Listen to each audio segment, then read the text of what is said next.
En el yoyo, además, pues lo que ustedes tienen es una polea, ¿ves? Que tiene un eje, que el eje tiene su propio radio, ¿verdad? Un radio interno R, y tiene un radio exterior R más grande, ¿verdad? Esto tiene su momento de inercia que lo podemos calcular, no nada de otro mundo, ¿ok? Lo podemos calcular. Vamos a suponer que está hecho un mismo material, eso después cuando calculamos el momento de inercia, eso se ve por tabla, ¿no? Tiene un momento de inercia, tiene una masa, esto está amarrado, ¿no? Tiene enrollado una cuerda de forma tal, ¿no? Que las dos salen por el mismo lado, o sea, las dos, por ejemplo, las cuerdas salen por atrás, en ambos casos, es simétrico. Entonces, si no fuera simétrico, fuera un problema, o sea, no se pudiera mover, hubiera algún tipo de rollo, ¿no? Porque no puede girar en un lado y tendría que soltarse un lado y amarrarse el otro y es como complicado, ¿no? Entonces, en este caso están los dos puestos en el mismo lado, por tanto, esto lo que hace es bajar.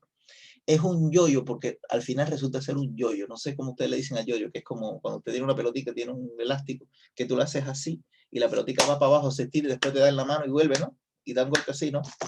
Es parecido, es un yoyo. Nosotros en mi país le decimos yoyo. No sé aquí cómo le dirán, ¿no? Y el tipo baja, hace esto, tácate y después vira para atrás. Baja y vira para atrás. O sea, hace ese tipo de movimiento, ¿no? Porque él, una vez que da la vuelta, que baja, él continúa dando vuelta por inercia y devuelve y se enrolla, ¿no? Por eso se llama así, yoyo de Maxwell. Y lo que nos piden calcular es cómo se mueve. Tenemos que describir cómo ese cuerpo se mueve, ¿no? Entonces, ¿qué es lo que pasa? Que tiene peculiaridad. Que esto no es una polea fija, ¿entiendes?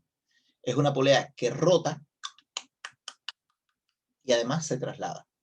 Y por lo tanto necesitamos combinar las ecuaciones que describan el movimiento de traslación y de rotación de la polea. O sea, tenemos que resolver ese tipo de problemas, ¿no? Entonces, nada al otro mundo. Nada otro mundo. Son cosas que se resuelven, ¿no? Por ejemplo, si uno va al movimiento de traslación, ¿no? Nosotros planteamos, por ejemplo, que la fuerza de gravedad está aplicada sobre el eje, ¿no? Por simetría, ¿no? Está aplicada sobre el eje aquí. Y la tensión está aplicada sobre el borde exterior, ¿no? La tensión de la cuerda. Ahora, tienen que tener presentes que son dos tensiones de la cuerda, ¿no? Son dos, porque hay uno por un lado y otro por el otro, ¿no? Y todo es simétrico, ¿no? Entonces, tenemos el movimiento de traslación hacia abajo, ¿no? De la polea, que actúan por, cuando ustedes ven las fuerzas, son las fuerzas externas, lo único que importa. Porque aquí lo que estoy planteando. Yo puedo plantear el movimiento hacia abajo, ¿verdad? El movimiento hacia abajo, que es la donde está la aceleración. Voy a tener la fuerza de gravedad menos 2 veces la tensión, va a ser igual a la masa por la aceleración. Listo, esa es la ecuación dinámica que ustedes siempre han visto en los cursos. Siempre lo han visto, ¿no? Ahora, tenemos que además plantear la ecuación de la rotación del eje de la polea. ¿Ok? La ecuación de la rotación del eje de la polea, ustedes saben, es la misma forma, ¿no? Masa por aceleración, pero en vez de ser masa, es el momento de inercia, y en vez de hacer aceleración, es la aceleración angular. La aceleración angular, la velocidad con que aumenta la velocidad de giro del cuerpo, ¿no? ¿Y qué sucede? Que como estamos planteando en función del eje, estamos planteándolo en función del eje, ¿no? Aquí tendríamos que ver que es la distancia R por la tensión, ¿no? Entonces, fíjense, yo tomé que el sentido positivo es hacia abajo y el de la rotación, ¿no?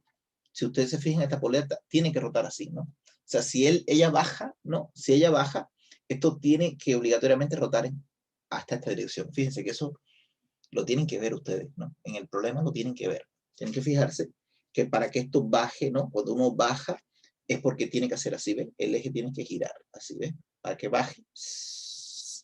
Y por tanto, la dirección positiva de movimiento es hacia abajo, ¿ok? Es hacia abajo, una frecuencia. Y eso nos da momento de inercia por la masa más, va a ser 2 veces el 2R por T. Lo podemos ver acá.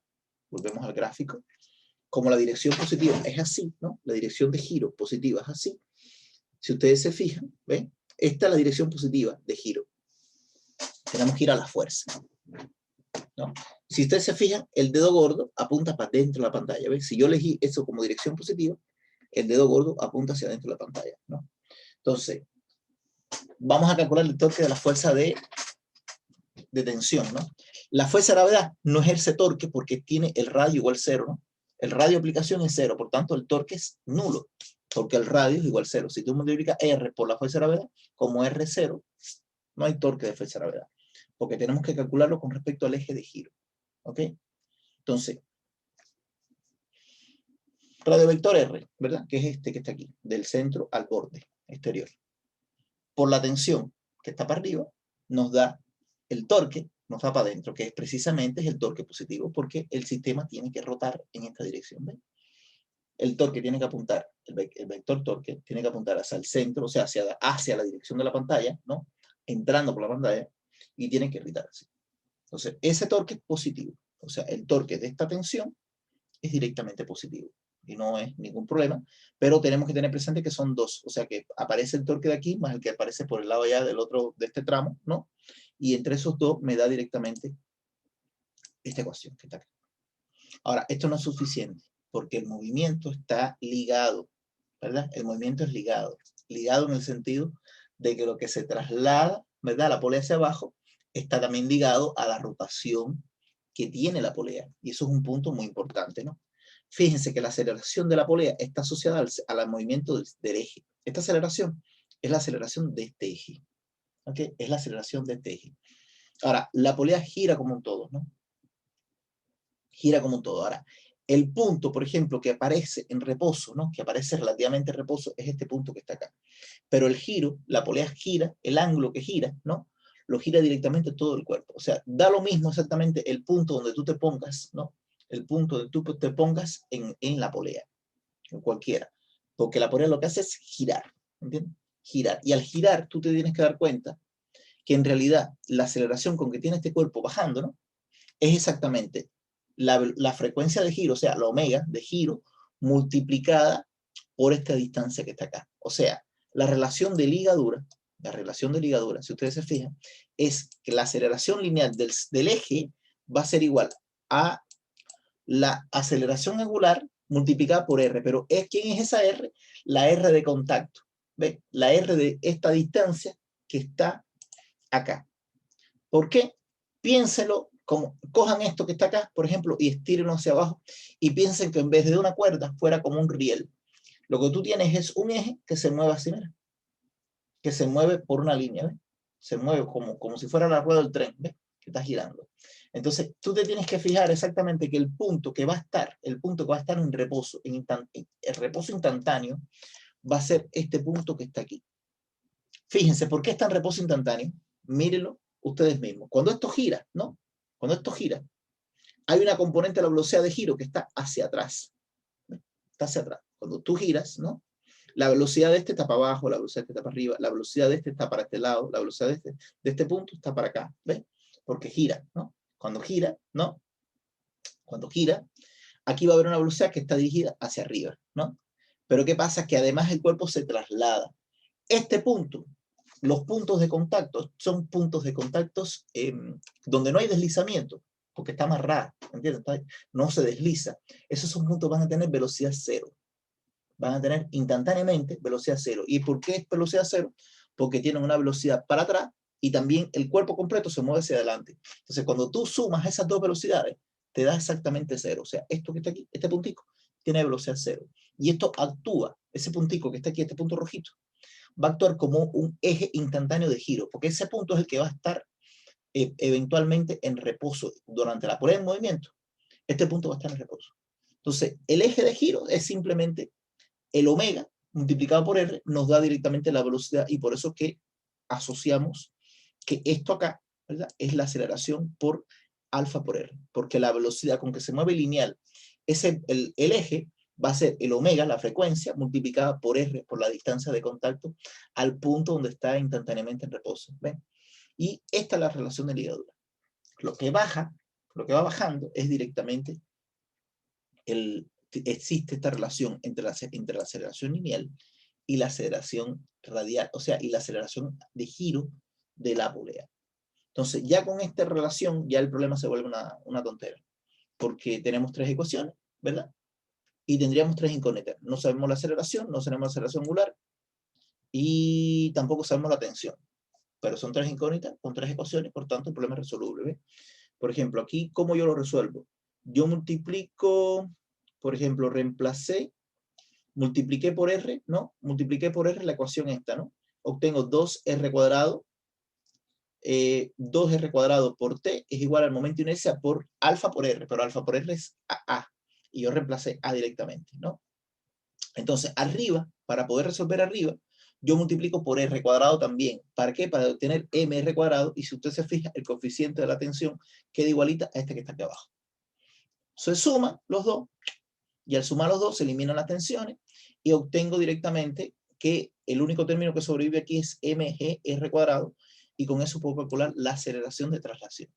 Con la aceleración de traslación puedo calcular la alfa, ¿verdad? Porque puedo calcularla como alfa va a ser A sobre R, pero también puedo calcular la tensión, ¿no? Porque la tensión sale de aquí, ¿ves? La tensión es I por A dividido 2R cuadrado, ¿ves? I por A dividido 2R cuadrado, tengo la tensión y de esta forma calculo la tensión de las cuerdas. Y es una forma directamente de resolver el problema, ¿no? O sea, queda un movimiento de traslación asociado también a un movimiento de rotación. Y esto, por ejemplo, es mucho de los problemas que yo el año pasado puse, ¿no? No sé si, creo que se lo enseñé en este problema, por ejemplo. Un segundito para que lo puedan ver, ¿no? Un segundo.